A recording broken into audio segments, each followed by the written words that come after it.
Avez-vous déjà eu l'impression qu'il y avait quelque chose en vous qui ne voulait pas se taire? Une préoccupation qui n'a pas de nom, mais qui vous accompagne depuis toujours. Même lorsque tout semble normal, de l'extérieur, il y a une sorte d'appel silencieux qui résonne à l'intérieur comme si votre âme essayait de se rappeler qui vous êtes vraiment. Si cela vous semble familier, peut-être n'êtes-vous pas en crise. Peut-être vivez-vous un éveil. Carl Jung a appelé cela l'appel du soi, une force intérieure qui tente de vous reconnecter à votre essence la plus profonde, même si cela signifie briser les certitudes que vous avez construites jusqu'à présent. Et c'est là que beaucoup de gens ont peur. Car l'éveil des élus n'est pas fait de lumière et d'ange. Tout commence par la douleur. Avec perte. Avec des doutes. Cela commence lorsque vous vous regardez dans le miroir et que vous ne reconnaissez plus qui est là, mais vous ne savez pas non plus qui devrait être là. Cette vidéo est pour vous qui vous êtes déjà demandé, pourquoi est-ce que je ressens autant, je pense autant, je souffre autant? Et pourtant, vous avez l'impression qu'il y a quelque chose de plus grand qui vous attend. Nous plongerons dans les mystères de la psyché, les ombres que vous cachez, les archétypes qui vous habitent et le voyage invisible que chaque élu doit faire. Spoiler, vous n'êtes pas fauché. Vous êtes en train de vous transformer. Ici, nous allons comprendre comment Jung a traduit spirituellement ce que beaucoup appellent une crise. Parlons de l'ombre, de l'ego, du soi, de l'âme fragmentée et du processus d'individuation et qui, en pratique, est le chemin vers le véritable éveil spirituel. Si vous traversez un chaos intérieur, ne fuyez pas. C'est dans ce chaos que votre héros intérieur s'éveille. Ce que vous entendez ici peut résonner avec des parties de vous-même dont vous ignoriez l'existence. Et peut-être que pour la première fois, tout ce que vous pensiez être une faiblesse, commencera à se révéler comme faisant partie de votre vocation. Alors respirez profondément. Ce qui vient ensuite n'est pas une vidéo, c'est un miroir de votre voyage. Le voyage d'un élu ne commence presque jamais par une grande révélation. Cela commence par un inconfort subtil, une sensation de dislocation, comme si la vie que vous menez était trop petite pour la taille de votre âme. Parfois, c'est juste de la tristesse sans cause apparente. D'autres fois, une angoisse qui apparaît juste au moment où tout va bien. C'est là que commence l'appel spirituel, silencieux mais insistant. Carl Jung a dit que ce sentiment est le soi qui essaie d'émerger, demandant de l'espace. Ce n'est pas le monde qui va mal. C'est l'âme qui s'éveille. Vous vous êtes peut-être demandé, pourquoi ai-je l'impression qu'il me manque quelque chose, même si j'ai tout ce qu'on dit qui compte? Ce n'est pas vide. C'est un signe que votre essence frappe à la porte. L'ego, habitué à la routine, à la stabilité et à l'approbation sociale, tente de couvrir ce son. Mais le soi ne reste pas silencieux. Il pousse du coude, il rêve, il dérange, jusqu'à ce qu'on ne puisse plus l'ignorer. C'est le début du voyage intérieur, lorsque le bruit du monde ne distrait plus autant que le murmure de l'âme. Et oui, c'est déroutant. Et oui, c'est effrayant. C'est comme si quelque chose en vous disait, il y a plus. Il y a quelque chose au-delà de tout ça. Et peu importe à quel point vous essayez de revenir à la normalité, quelque chose vous ramène toujours. Carl Jung voyait cela comme une tension inévitable entre l'ego et le soi, entre celui que vous avez appris à être et celui que vous êtes né pour être. Et c'est dans cet espace entre les deux que la crise commence à se former. Ce n'est pas une punition. C'est le début du réalignement. Si vous ressentez cela depuis des années mais que vous n'avez jamais réussi à le nommer, maintenant, vous commencez peut-être à comprendre. Beaucoup d'élus passent des années à ignorer cet appel, jusqu'à ce qu'il se transforme en crise. Les relations commencent à paraître superficielles. Le travail perd son sens. De petits signes apparaissent, rêves symboliques, synchronicité, déconnexion. Et ce qui semblait être un problème émotionnel, commence à ressembler à un réveil de l'âme. C'est le soi qui creuse son chemin à travers les défenses de l'ego. C'est le mythe vivant en vous qui demande de l'espace pour exister. Ce n'est pas un drame. C'est le destin. Vous ne perdez pas le contrôle, vous êtes invité à lâcher prise.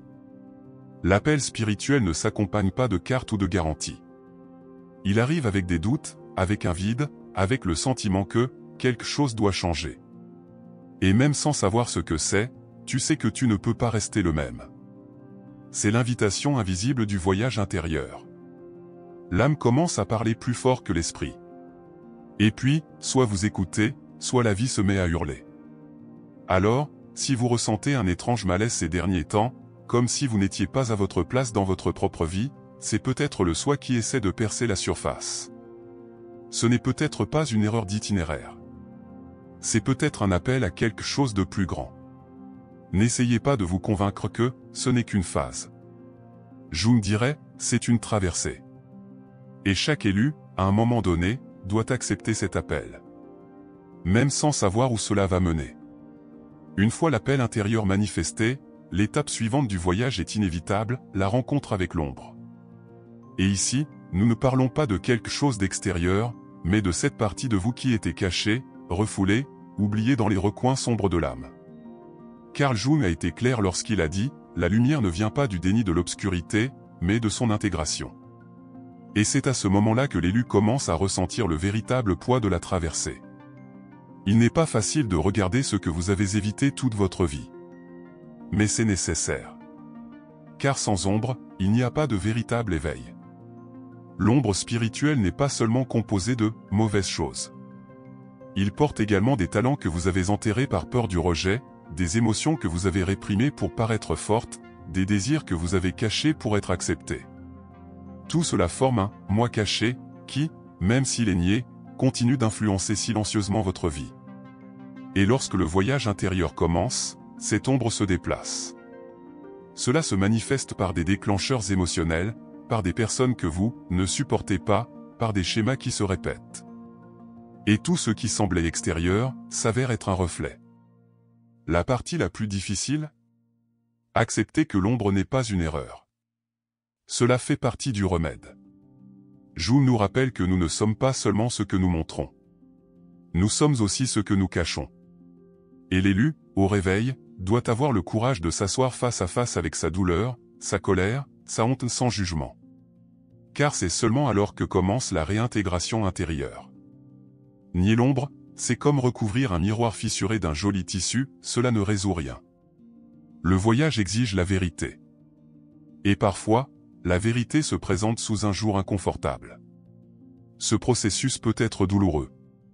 Vous commencez à vous souvenir de choses que vous avez essayé d'oublier.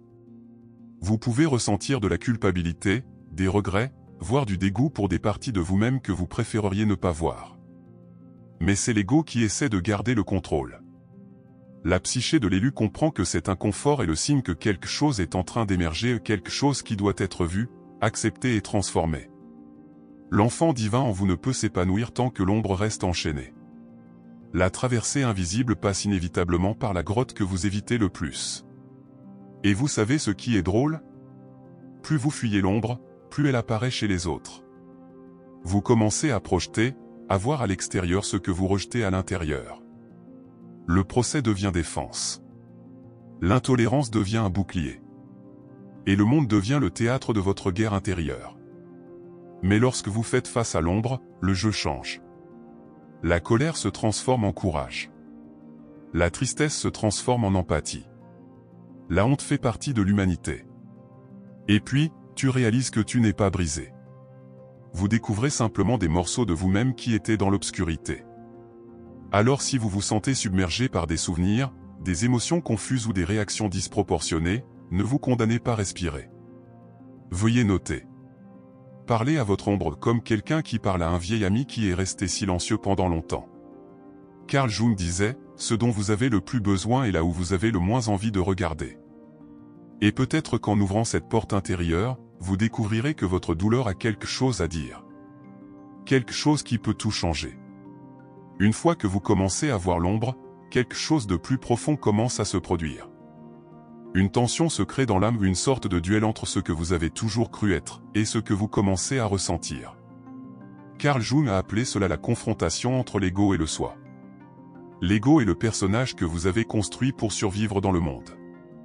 Le soi est l'âme qui essaie de se rappeler qui vous êtes devenu. Et lorsque les deux entrent en conflit, la douleur apparaît non pas comme une punition, mais comme un signe que la vérité veut naître. L'ego veut que tout reste tel qu'il est. Il aime ce qui est connu, ce qui donne de la sécurité, ce qui plaît. Le soi, en revanche, ne s'intéresse pas à plaire, il veut libérer.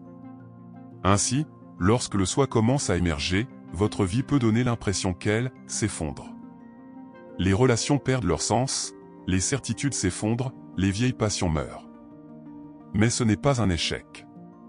C'est le processus naturel de l'âme en quête de reconnexion.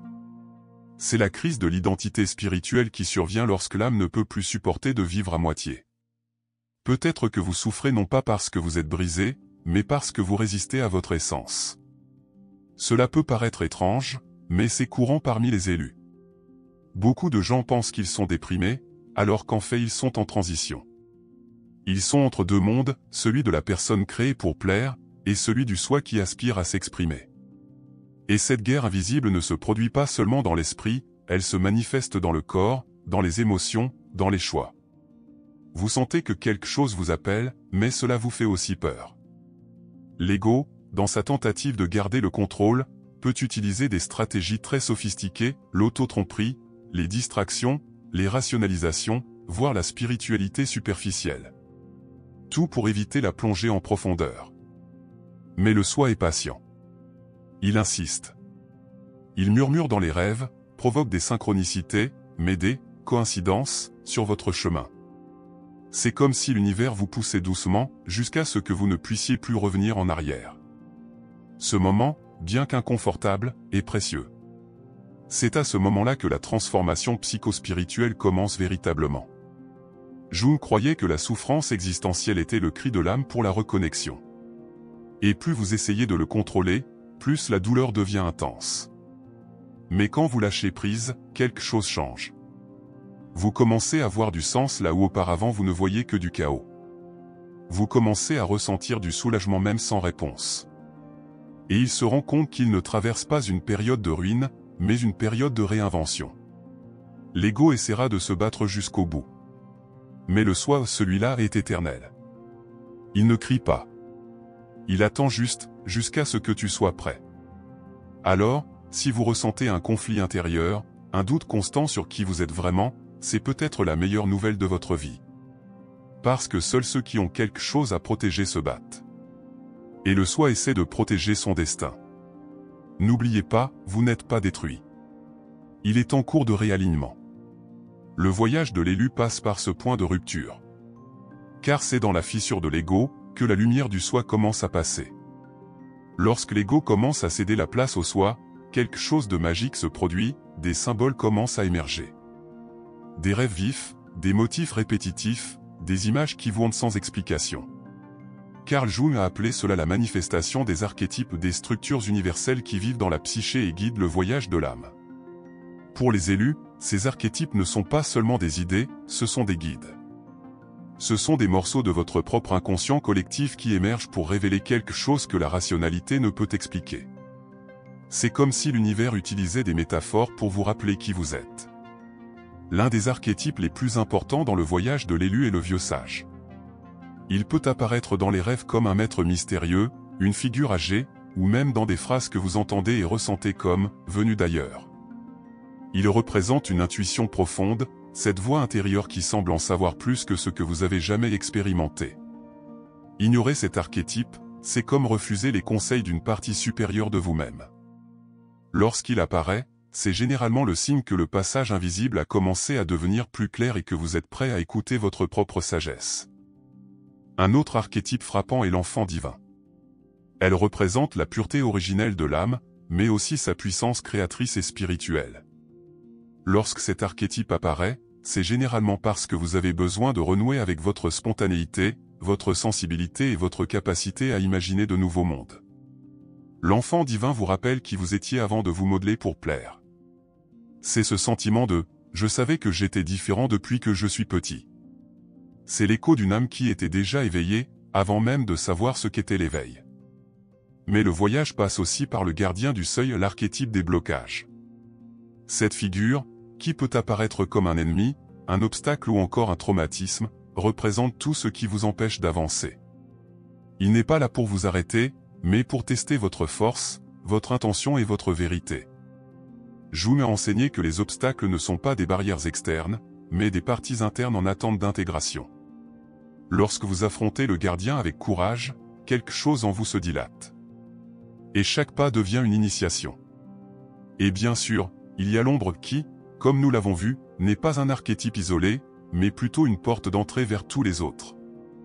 L'intégration de l'ombre est la première étape pour activer les archétypes restants. De nombreux élus vivent fragmentés parce qu'ils refusent d'accepter ces parties. Et c'est là que le processus d'individuation se bloque. Vous n'êtes pas seul en vous-même. Il existe une psyché complexe, riche et symbolique, qui attend d'être entendue. Et chaque archétype est un messager de votre mythe personnel, voulant être vécu, pas seulement compris. Alors si vous avez des rêves étranges, des visions répétitives ou si vous avez l'impression que certains thèmes reviennent sans cesse dans votre vie, faites attention. Ce sont les archétypes jungiens qui se manifestent. Ce sont les images de l'âme qui essaient de vous guider. Jung disait que l'inconscient parle à travers des symboles. Et celui qui apprend cette langue, commence à se retrouver lui-même. Parce que les élus ne sont pas guidés par l'extérieur. Ils sont animés par des voix intérieures et ces voix, lorsqu'elles sont entendues, activent quelque chose d'ancien, le héros intérieur. Il arrive un moment dans le voyage où tout semble s'effondrer. Les relations s'effondrent, les certitudes s'évaporent, l'identité que vous avez construite commence à s'effondrer. Vous essayez de résister, mais vous avez l'impression d'être aspiré par quelque chose de plus grand. Ce moment est connu comme la nuit noire de l'âme. Un terme ancien, mais profondément actuel. Carl Jung ne voyait pas cet effondrement comme une fin, mais comme une porte d'entrée. C'est la descente dans le monde souterrain de la psyché, où l'ancien doit mourir pour que le nouveau pouvoir naisse. Et c'est là que de nombreux élus pensent qu'ils échouent, alors qu'en fait ils s'épanouissent. La nuit noire n'est pas glamourisée. Ça fait mal. C'est solitaire. C'est déroutant. C'est le moment où vous vous sentez perdu même si vous avez étudié la spiritualité, lu des livres, suivi des cours. Parce que ce processus n'est pas mental, il est existentiel. C'est comme si l'univers vous dépouillait de tout ce qui n'est pas essentiel, ne laissant que l'essence brute. Et cette essence, au début, fait peur. Parce qu'elle n'a pas de nom, pas de CV, pas d'approbation extérieure. Il n'y a que la vérité. Et cette vérité vous oblige à renaître. Jung a dit que de nombreuses pannes sont en fait des tentatives désespérées du soi pour émerger. Lorsque l'âme sent qu'elle n'est pas entendue, elle brise les structures de l'ego, non pas par cruauté, mais par amour. Et plus vous essayez de résister à cette phase, plus elle s'éternise. Le secret est de se rendre, pas de fuir. C'est accepter que le sol est disparu, oui. Mais peut-être n'en avez-vous jamais eu besoin. Peut-être êtes-vous invité à voler, non pas avec des ailes extérieures, mais avec des racines intérieures. La nuit noire est en fait un utérus symbolique. C'est l'endroit où quelque chose meurt, pour que quelque chose de nouveau puisse naître. Mais l'accouchement est douloureux. L'ego crie. L'esprit doute. La peur s'installe. Et c'est à ce moment-là que l'élu doit se rappeler, cette douleur a un but. Vous n'êtes pas puni. Il est en cours de réalignement. Le chaos que vous ressentez est l'ancien vous qui s'en va. Et la paix qui n'est pas encore arrivée, vous attend de l'autre côté. Ne cours pas traverser. Si vous êtes dans cette situation en ce moment, vous entendez peut-être des phrases comme « cela passera » ou « ce n'est qu'une phase ».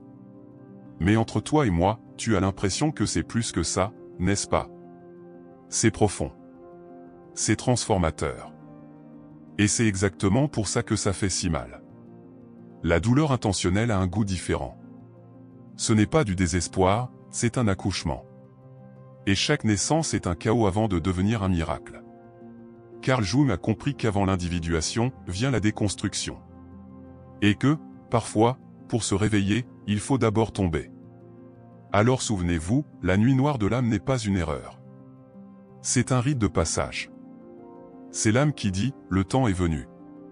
Vous n'êtes pas brisé, vous êtes en train d'être raffiné. Le héros qui est en vous est appelé. Et l'effondrement, aussi effrayant qu'il puisse paraître, n'est que le début d'un nouveau cycle. Un cycle où vous arrêtez de survivre, et commencez enfin à vivre avec un but.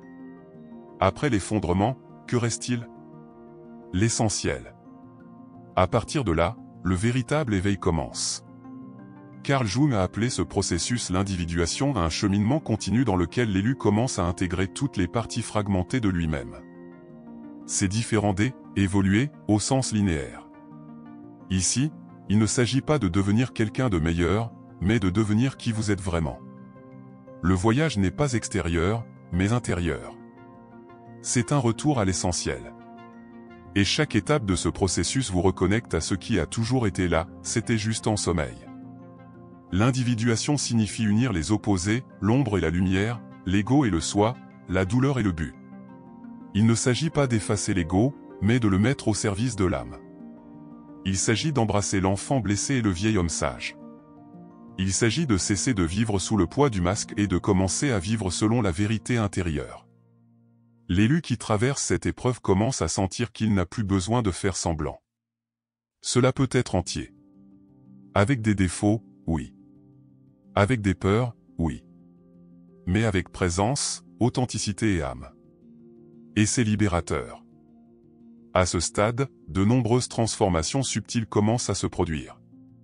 Vous commencez à agir de manière plus consciente. Pour entrer en relation avec plus de vérité. Réalisez que ce qui vous a blessé se révèle maintenant à vous. Tu arrêtes de réagir comme avant. Commencez à choisir différemment. Cela ne signifie pas la perfection, mais plutôt l'alignement. Se reconnecter à soi-même apporte un nouveau sentiment, non pas de contrôle, mais de cohérence. Et la cohérence est le sol où le soi s'épanouit. C'est là que naît le mythe personnel. Carl Jung a dit que l'individuation était en fait un processus spirituel. La psyché de l'élu commence à s'organiser de l'intérieur vers l'extérieur. Et cela se reflète dans tout, dans votre santé, vos émotions, vos choix professionnels, même dans la façon dont vous gérez le temps. Vous commencez à vivre avec intention. Avec un but. Avec le silence à l'intérieur, même s'il y a du bruit à l'extérieur. Ce réveil ne crie pas. Ça pulse. Il guide. Cela ne promet pas la facilité, mais cela offre du sens. Et ça change tout. La plus belle? L'individuation ne s'arrête jamais. Ce n'est pas une destination, mais un chemin. À chaque étape de la vie, de nouveaux aspects de l'âme demandent une voix. De nouvelles ombres émergent, de nouveaux archétypes se révèlent, de nouvelles douleurs apportent de nouveaux remèdes. L'élu comprend que la vie n'est pas une ligne droite, mais une spirale. Chaque tour ressemble à une répétition, mais c'est un approfondissement. Vous revenez au même point, avec un autre niveau de conscience. Et c'est dans cette spirale que l'éveil reste vivant. Alors si vous avez l'impression de laisser derrière vous d'anciennes versions de vous-même, célébrez. Même avec la douleur. Même sans applaudissements. Le voyage est en cours. Et chaque pas, aussi petit soit-il, façonne votre réintégration intérieure. Vous n'avez pas besoin de courir, vous devez suivre. Parce que votre mission ne commence pas lorsque vous arrivez, sur place.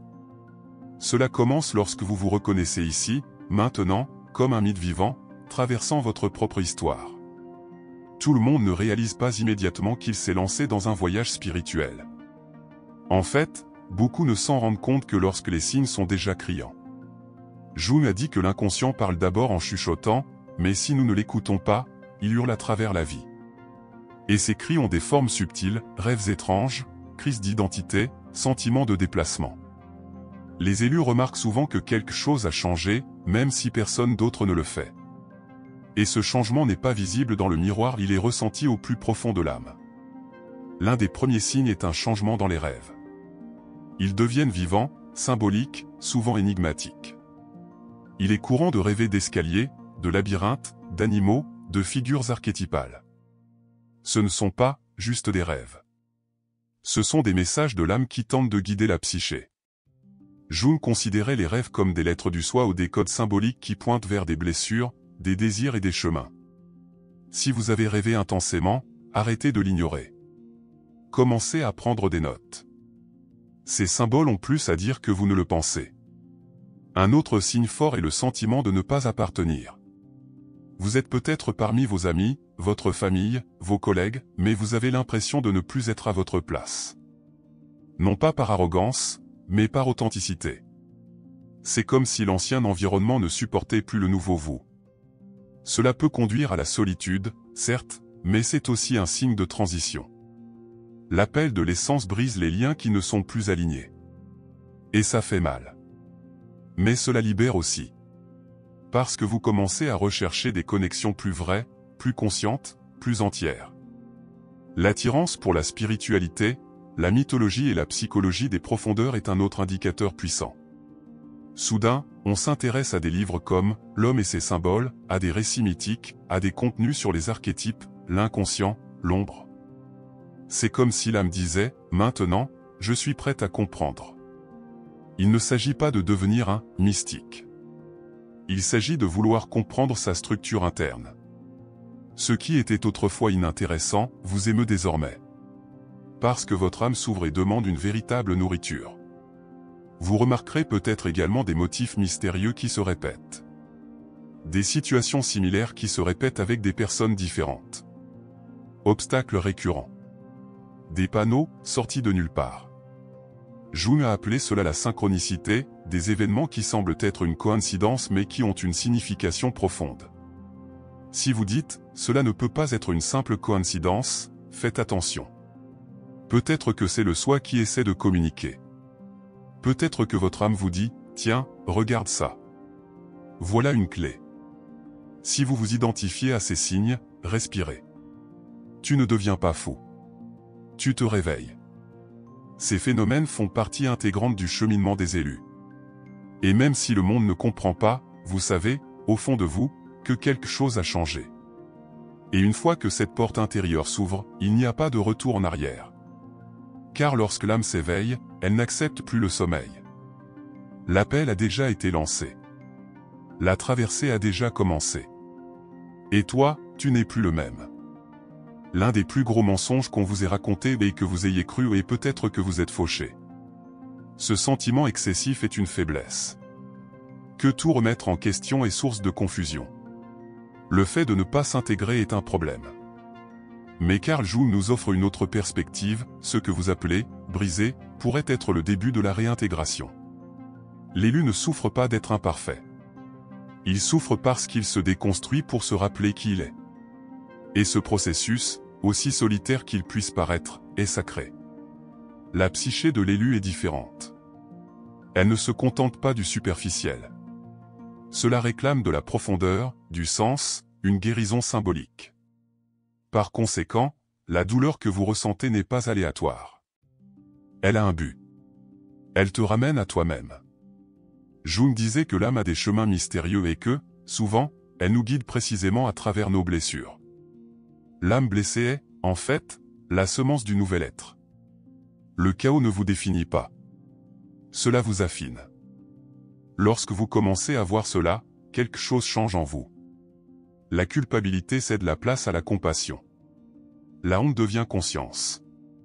Et la souffrance cesse d'être un ennemi et devient un messager. Vous comprenez que vous n'avez pas besoin de vous réparer, vous avez besoin de vous réunir. Rassembler les parties oubliées, abandonnées, rejetées. Voilà ce qu'est la réintégration intérieure, tenir la main avec les versions de vous-même qui ont été laissées derrière vous. Et lorsque cela se produit, vous ne vous sentez plus perdu, vous vous sentez entier. La transformation psychospirituelle consiste exactement à quitter le mode survie et à entrer en mode présence. Vous commencez à vivre avec plus de vérité, plus de légèreté, plus de sens. Non pas parce que tout autour de vous a changé, mais parce que vous avez changé à l'intérieur. Jung a dit que la guérison ne vient pas du fait d'éviter l'obscurité, mais de l'illumination consciente de ce qui s'y trouve. Et ce processus n'est pas magique. C'est humain. C'est réel. Et c'est accessible à ceux qui ont le courage de ressentir. Vous n'avez pas besoin de réponse définitive pour le moment. Il suffit d'un pas honnête vers votre âme. Et cette étape commence par une décision, arrêtez de se voir comme un défaut. Arrêtez de vous traiter comme une épave. Le héros intérieur qui vit en vous ne recherche pas la perfection, il recherche la vérité. Et la vérité c'est que tu rentres à la maison. Pas une maison physique, mais un état d'esprit où tout a du sens. Là où l'ombre et la lumière peuvent enfin coexister. Alors, si aujourd'hui vous ressentez de la douleur, du vide, de la confusion, acceptez-les. Respirez. Tu n'es pas seul. Vous traversez un profond processus de renaissance. La traversée est silencieuse, invisible mais extrêmement puissante. Vous êtes réintégré. Et chaque larme, chaque doute, chaque nouveau départ en fait partie. Carl Jung ne vous dirait pas « portez-vous bien ». Il vous dirait « soyez entier ». Parce que votre douleur, au fond, a toujours été le cadre de votre vocation. Maintenant que vous êtes arrivé jusqu'ici, vous ressentez peut-être un sentiment de soulagement, comme quelqu'un qui trouve enfin les mots pour expliquer ce qu'il a toujours ressenti. Peut-être que vous ressentez aussi un poids, parce que vous savez qu'il n'y a pas de retour en arrière. Et c'est bien ainsi. Le véritable éveil spirituel n'est pas une fin. C'est un début. C'est le moment où vous arrêtez de fuir ce que vous ressentez et commencez à marcher avec qui vous êtes. Jung nous a enseigné que la douleur n'est pas une erreur du système, c'est une invitation de l'âme à nous regarder vraiment nous-mêmes. Et les élus, peu importe à quel point ils essaient de s'échapper, finissent toujours par entendre cet appel. Peut-être êtes-vous encore au milieu de la traversée. Peut-être que ce n'est que le début. Mais si vous êtes arrivé jusqu'ici, quelque chose en vous s'est déjà réveillé. Et ce qui se réveille ne se rendort jamais. Maintenant, regardez votre histoire avec plus de compassion. Considérez vos pannes comme des chapitres d'un mythe plus vaste.